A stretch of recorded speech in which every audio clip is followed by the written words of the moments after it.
Besides having child stars of the 1990s who got married to each other in real life on January 25, 2022, Home Alone and Amphibia are more alike than you think. Because Kevin McAllister from Home Alone and Amphibia Boonchuy from Amphibia, that's me, Kevin McAllister and Boonchuy are both kids who go on an unexpected adventure where they get separated from their families and learn to be their own person when they have to fight the odds and use their own skills and wits to set up traps for the villains. What is more cool about this is there are also 4 Amphibia episodes, to my knowledge, that each share major plot elements with Home Alone, where Brenda Song was lucky to experience a taste of Home Alone for herself. So the show is called Amphibia, and it is a story of a 13-year-old girl named Boonchuy who gets magically transformed into this crazy world full of frog people, and she has to find her way back. But along the way, you jump on her adventures on really understanding yourself, accepting yourself, and finding what real friends and family really are. So yeah, it's been really fun because she's actually half Thai, like me, and Matt Rowley, who is the creator, is half Thai as well. First, there was Contagion, in which Boonchuy pretends to be sick so that she can play around by herself in the Planners' home while the Planners are out doing their routine garden chores during a rainstorm, and they all get sick. They all get sick for real, which makes Anne feel guilty about pretending to be sick so she can see inside.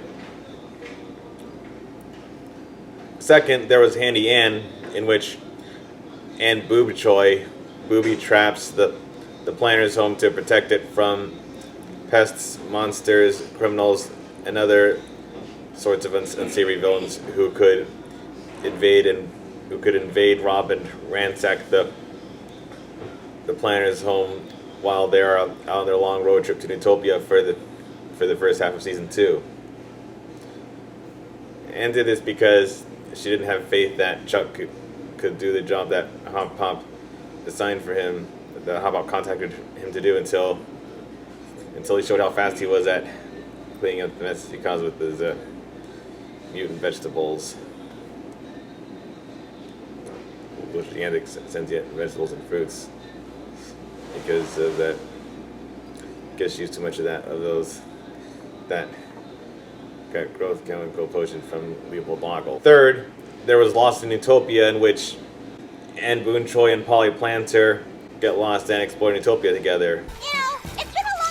You and I had a solo adventure. Heck yeah! We're way overdue. Looks like it's finally time for Team Anne to get most screen time. Yeah, I think this might be a sequel to that other Amphibia episode focused on Anne Boonchuy and Polly Planter Girl Time from season 1. And I like how season 2, when they're in Utopia, follows the same parent by having another episode paired with that one that focuses on Sprig, Planter, and Hop Pop. Sprig versus Hop Pop precedes Girl Time in season 1, and Sprig gets schooled and follows Lost in Utopia in season 2.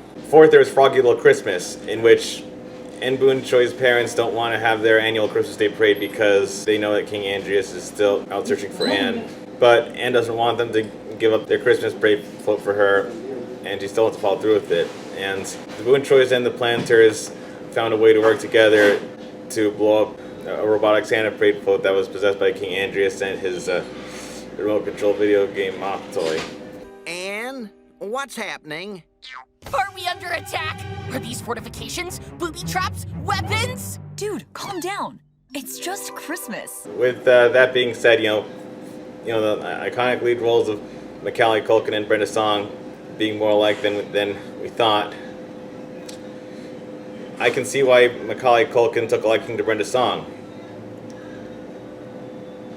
When he was lonely and he needed to find love again, he was able to trust Brenda Song in a way that he couldn't previously trust Rachel Mine or Mila Kunis. Sri Chang, 3-time state spelling champion. And you just spelled milk on the biggest boy in the Southwest. It's kind of a shame that, like, for Brenda Song, when Brenda Song and Matt Brawley were kids in the 1990s, she didn't have other Asian filmmakers and television showmakers looking out for her who would write stories that focus on an Asian kid in the lead, because we already have plenty of films and shows focusing on Caucasian kids in the lead, with the Culkins and the Osmonds and Panettieres and what have you. I mean, the Culkin family got to star in all sorts of films focusing on kids in the 1990s, like to name a few: Uncle Buck, Home Alone, She's So Lonely, and Father of the Bride. I almost said Father of the Bride by mistake. But maybe living in relative obscurity compared to the Culkins and Osmonds also helps Brenda Song become a more well-adjusted person in her later life when she was a teenager, starring in The Sweet Life of Zack and Cody and Sweet Life on Deck. And just like their iconic roles from Home Alone and Amphibia, Macaulay Culkin and Brenda Song both needed some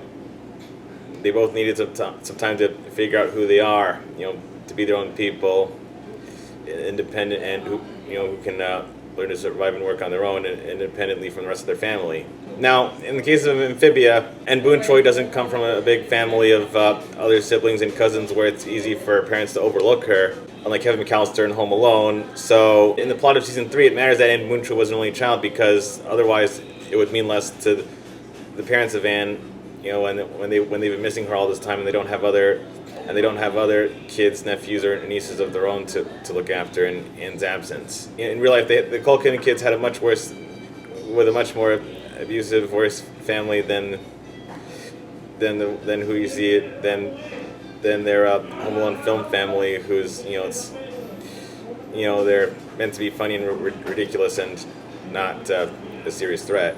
But yeah, Brenda Song came from another family who was much better off and treated her better, and that's why she was able to save Macaulay Culkin, restore his faith in humanity, and finding love in his life. I know that Home Alone even today is still a huge, a big role for Macaulay Culkin. That's why he got a star on the Hollywood Walk of Fame this year. But but if he doesn't want to be the Home Alone kid anymore, Macaulay should take on new big acting credits in his life. I mean,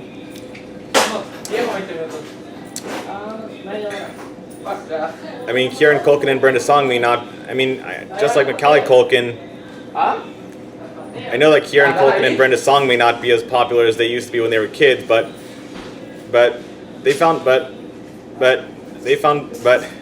they've been successful in scoring new big acting credits in the 2010s. In the 8 years that passed between the end of Sweet Life on Deck and the beginning of Amphibia, with some overlap in between, with some overlap on both ends of the 2010s decade, Brenda Song was lucky to be cast for new big parts in The Social Network, Dads, Pure Genius, and Dollface, which makes me sort of disappointed that Kat Dennings, whom we all know for her wit and comedic charm and Raising Dad, Two Broke Girls, and most of the Thor movies. I'm really ashamed that Kat Dennings didn't get to play anybody in Amphibia. If Katie Crown didn't make the cut, I think Kat Dennings would have been pretty good at playing Ivy Sundu with the somewhat different personality and voice. But I'm glad that Katie Crown got to play Ivy Sundu because she was really terrific at playing Izzy and Tulip Drum and Tulip and Storks. Meanwhile, Kieran Culkin has also found plenty of success with scoring new big parts in films and television shows in the 2010s, just like Brenda Song. Kieran Culkin has gotten to act in Scott Pilgrim vs. the World, Wiener Dog, Infinity Baby, not to be confused with Infinity Pool, and Succession. Lastly, but not leastly, I'd like to thank Brenda.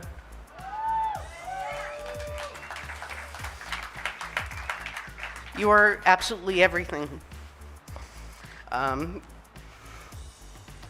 You're my champion. You're the only person happier for me today than I am. But while Macaulay has been happy in his new low-key life, Song hopes he hasn't given up on acting for good. Fortunately, after falling in love with and marrying Brenda Song, Macaulay Culkin has gotten pretty good at seeking out new acting credits for himself in the 2020s. So far, Macaulay Culkin has had American Horror Story, Intergalactic, and The Polony Show Halloween special. Yes, I did it. I remembered that the complicated name of that animated Netflix film, Intergalactic. I take a victory bite. Margarita pizza.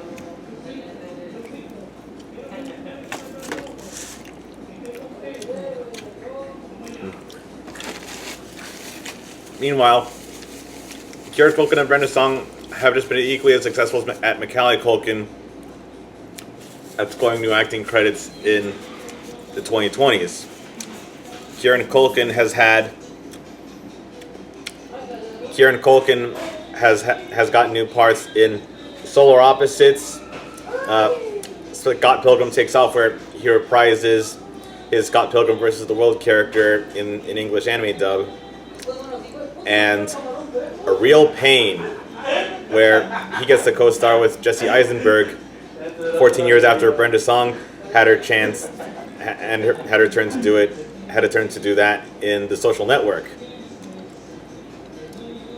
And Brenda Song, well, I could not be happier for the new acting work that she has gotten in Love Accidentally, Blue Eye Samurai, one of the biggest new animated shows on Netflix this month and this year,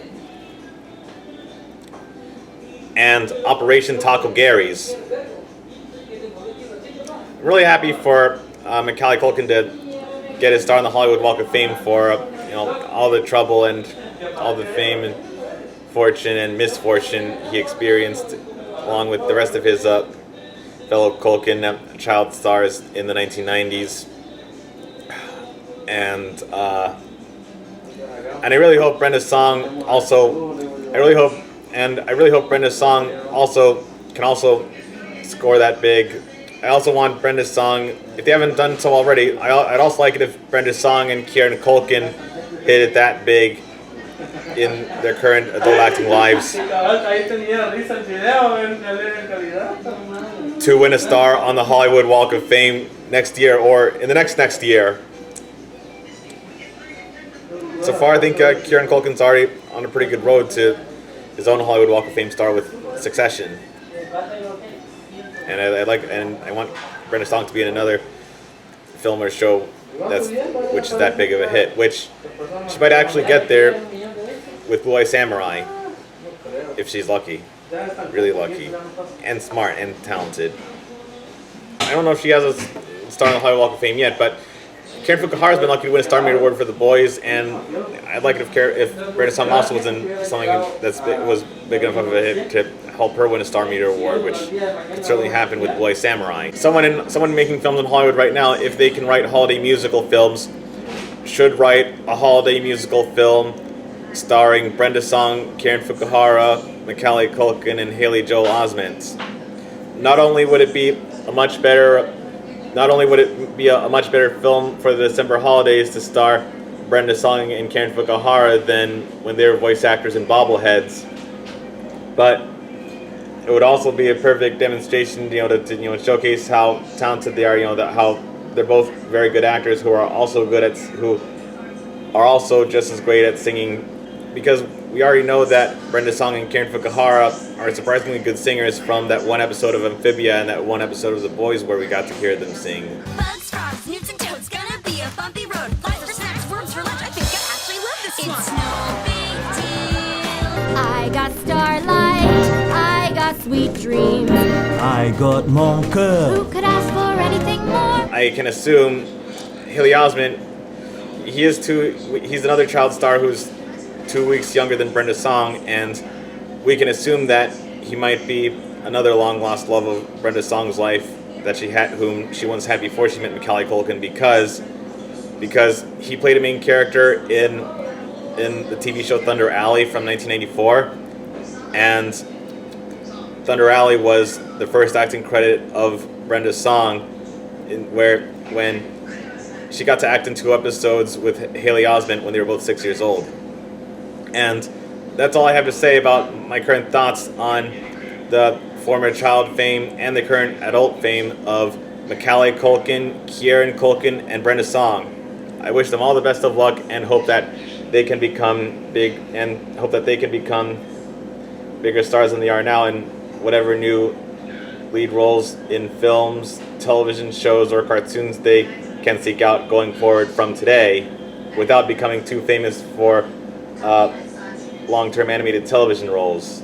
I'm very happy that Macaulay Culkin, Kieran Culkin, Brenda Song, Haley Joel Osment, Emily Jordan Osment, and Karen Fukuhara are not too famous for long-term animated television credits, no matter how famous and recognizable they are now, or how famous and recognizable that they can get after now in any new films and television shows where they might get a big part, which I certainly hope does happen to Haley Osment and Emily Osment and any Culkin siblings still acting today. And nobody who might cast them should ever be concerned with.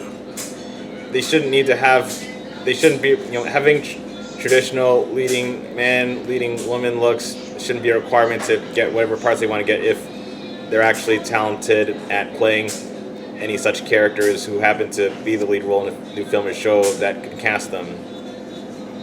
Bottom line, I really want the Culkins and Osmonds who are still acting today to become as famous as they once were when they were kids without being too famous for animated television roles. Thank you for watching this video. Thank you for being patient until the end. I'm sorry if this got too long, and like and subscribe if you want to watch more videos by Amphibia Boonchuy. Merry Christmas, you tidy person, and a Happy New Year too.